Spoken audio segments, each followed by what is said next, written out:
All right, I want to talk a little bit about cultural appropriation because I'm just so disturbed by all the cultural appropriation going on in this world. I think we should keep cultures separate but equal. Separate but equal cultures sounds like what we should do for progress, because that's been the great goal of progressive thinking since at least Martin Luther King. Separate but equal. We need to keep, you know, black culture over here and white culture over here and Native American culture over here, and you know things like the food from different groups, like Mexican food should only be for Mexican people. White people should not eat Mexican food, and white people should not eat Chinese food. That should be for Chinese people, not for Japanese people or white people. Also, speaking of the Japanese, anime, people in anime are so white. I mean, half the time, anime is about white people in a European setting. That is cultural appropriation of my culture. Japanese people should make animation about Japan and Japan only. I'm telling you, it's you know what the latest one is? It's Farah from Overwatch, and I'm reading this Kotaku piece about, she's got the skins that are like part Egyptian and part Native American. That is crazy. That is two cultures in one costume. And Blizzard says that, maybe she's part Egyptian and part Native American, but I'm pretty sure that that's not possible. I don't think there are mixed race couples in this world, right? That's not a thing. Mixed race. That sounds like culturally appropriating a partner from another culture. I mean, that's like the most appropriating thing you can do. Here's one Reddit post. If Blizzard wanted to make a skin like this, why not create a Native American character that could wear it proudly and appropriately? That way we see the connection between what she wears and who she is. They should not make the same mistake of treating Native Americans like their culture is meaningless and no more than a costume. Because, there's no way Farah can also be Native American, because there's no such thing as mixed race couples in this world. Okay, I'm being really sarcastic, and I'm sorry about that. I'm not usually a sarcastic person. Cultural appropriation is a thorny subject to some degree. Obviously, there is such thing as cultural appropriation, and it can be kind of gross at times when people use somebody else's culture to mock or to make that culture seem less than real. For instance, all right, I live near one of the largest Native American reservations in the world, the Diné or Navajo reservation. It's huge. It's like its own country. Driving through the Navajo reservation is like driving into a third world country. It is truly an experience. I've known a lot of Navajo and Hopi kids I went to school with. I know personally, I'm friends with a lot of Native American people around here. There's just a lot of Native American people around here. They're very much like you and me. They're normal people, but you see in certain groups, especially sort of new age left wing people and idealistic people, this sort of the noble savage. The noble savage trope, which is, that Native Americans are more closely tied to the earth and they're especially spiritual people and yada, yada, yada. That's bull honky, frankly.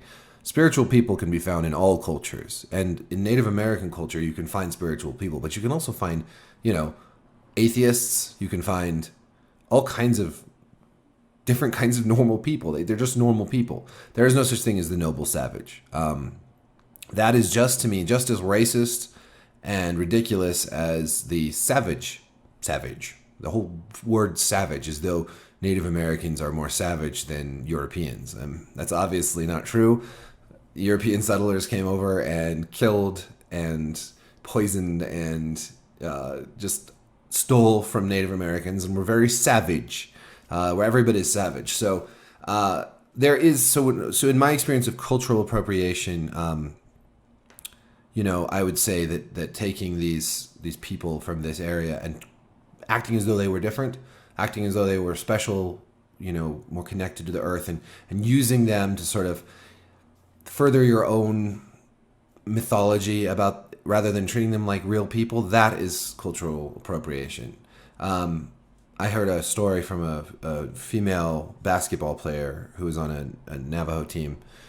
They went to play, I think it was in New Mexico. It's been a while since I heard this story, but they went to play at this basketball game, and it was at a white school, and they made the girls in this basketball team put on traditional Native American headdresses and stuff and do a dance at halftime, or they wouldn't let them play. Basically using their cultural and religious symbols as a form of entertainment that they had no choice in. That to me is cultural appropriation.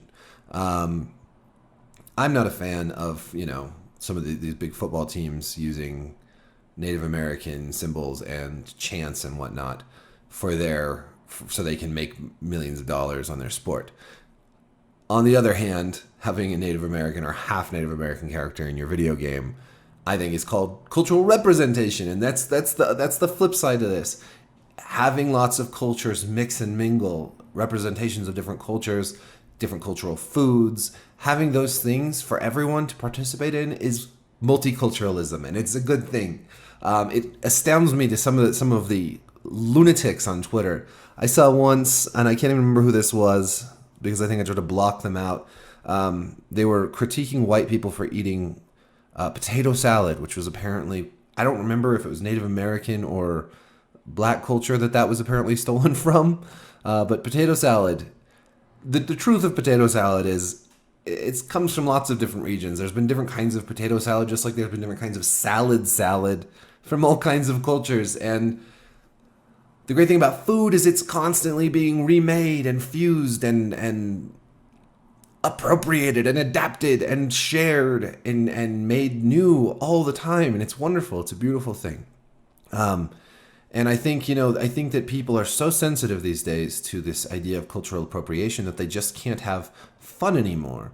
And they get so stuck on these issues like skins in Overwatch. Overwatch is obviously trying to represent a broad group of people. It's obviously trying pretty successfully to be one game that has women, that has men, that has brown-skinned, light-skinned, different body types, everything. It has all sorts of representation, and Blizzard is constantly being hammered by people who think they're not doing it right. Cut them some slack. I mean, they're trying. They're very obviously trying to make a game that appeals to a really broad range of people, and I think that's really cool because they do it really well. They're making oodles of money on it, and it's not that I feel bad for Blizzard that they're getting criticism, it's that this criticism feels so vapid. So, anyways, Overwatch is a great game. I love it. I think Blizzard has done a great job with it. I think it's great that we're seeing things like Native American imagery in this game. I think that any group in the United States that's consistently underrepresented and treated like a stereotype, it's Native American people. And I may be biased because I live so close and within a culture that is, very, very heavily Native American, but when I go outside of this area, it feels like it's a culture that's often misunderstood. So I understand sensitivity to it, but I also think it's pretty cool when there's a Native American in a video game or a movie, and they're treated with respect. And that's what it's like. Farrah's treated with respect in this game. She's a cool character. She's an awesome character. She's great fun to play. She's great skins. She's just a tough, awesome character. There's so much rancor and divisiveness on the internet, especially, and it makes a real conversation very difficult. I personally, I think that the radical thing to do, the crazy, extreme thing to do, is to find that balance and find that conversation. And so that's what I'm trying to do here. And sometimes you have to make fun of the nonsense and then talk about the real issues. So, strangely, video games are a great way to actually address this stuff. Thanks for watching. Peace.